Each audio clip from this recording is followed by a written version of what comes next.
त्यसैगरी पत्रकार सम्मेलनमा आफ्नो मन्तव्य सविस्तार गरिदिनु हुन नेपाली कांग्रेसका महाधिवेशन प्रतिनिधि युवा नेता अबुल हुसैन अन्सारीज्यूलाई अनुरोध गर्न चाहन्छु।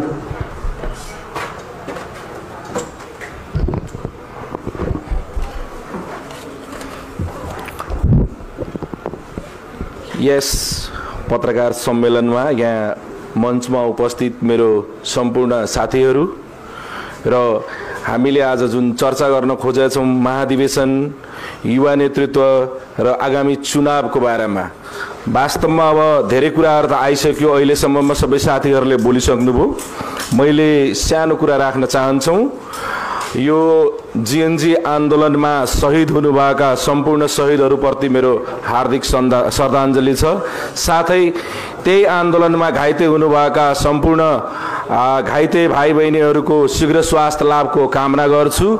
र सबभन्दा पहिले त के बुझिदिनु पर्यो भने अहिले नेपाली कांग्रेस पार्टीको बारेमा जुन कुराहरू उठिरहेका छ, जुन कुराहरू उठ्ने बाध्यता आयो र जुन कुराहरू उठाइरहेछ, यो सबैको जिम्मेवारी भनेकै हाम्रो पार्टीमा आबद्ध भएका तलदेखि वडादेखि लिएर केन्द्रसम्मका समितिमा बसेका पदाधिकारी होस्, कार्यकर्ता होस्, नेता होस्, सबै जिम्मेवार होस्।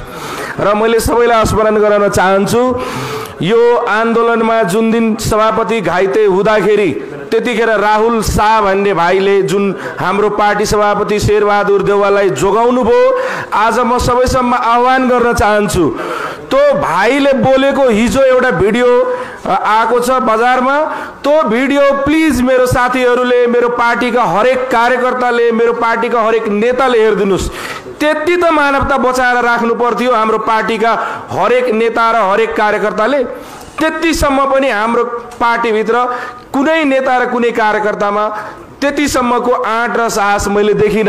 राहुल भाइले भनेको छ, जब शेरबहादुर देउवालाई रुमभित्र कुटिराखेको थियो, रुमभित्र उहाँ लडिराखेको थियो, म त्यही एरियामा बस्ने मान्छे, म हेर्न गएको थिएँ र उहाँलाई त्यहाँ त्यो अवस्थामा हेरेपछि मैले उहाँलाई उठाएर बाहिर निकालेको हो र बाहिर निकाल्दाखेरि आर्मीहरूले जे भन्यो त्यही अनुसारले मैले उहाँलाई जोगाउनको लागि अगाडि बढे।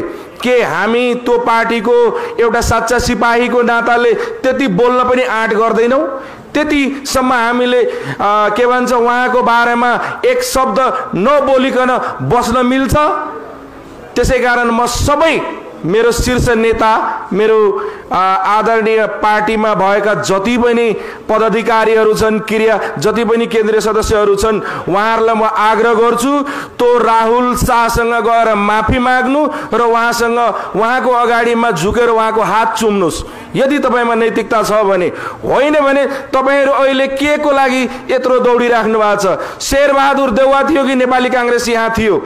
शेरबहादुर देउवा अहिले पार्टीमा तलमाथि अलिकति हुँदाखेरि तपाई हामीले भागभण्डा खोजिरहेछौं। एउटा घरमा के हुन्छ तपाई हामीले सबैले थाहा छ, जब गार्जन अलिकति डगमगाउँछ त्यसबेला त्यो घरभित्र भएका सबैले आफ्नो भागभण्डा खोज्न थाल्छ।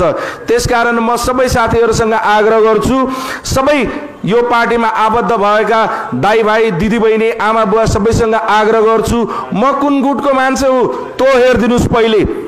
म त नेपाली कांग्रेस गुटको मान्छे हुँ। म हरेक नेताको घरमा पुग्छु, हरेक नेतासँग मेरो राम्रो सम्बन्ध छ, हरेक नेताको बारेमा म बोल्छु।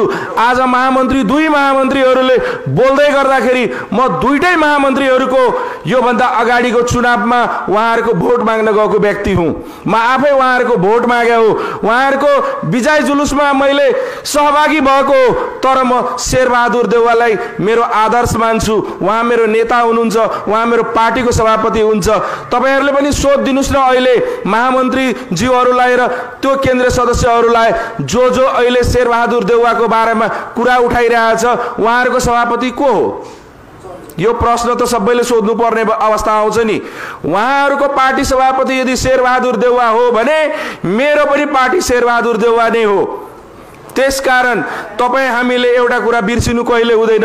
त्यो ठाउँमा तपाईहरु आज पुग्नुहुन्छ कुनै न कुनै हिसाबले, तर भोलि पनि तपाईहरुको बारेमा यसरी नै टिका टिप्पणी हुन्छ। यसरी नै कोही न कोही साथीभाइहरु लान्छना लगाउँदै यसरी नै अगाडि आउँछ।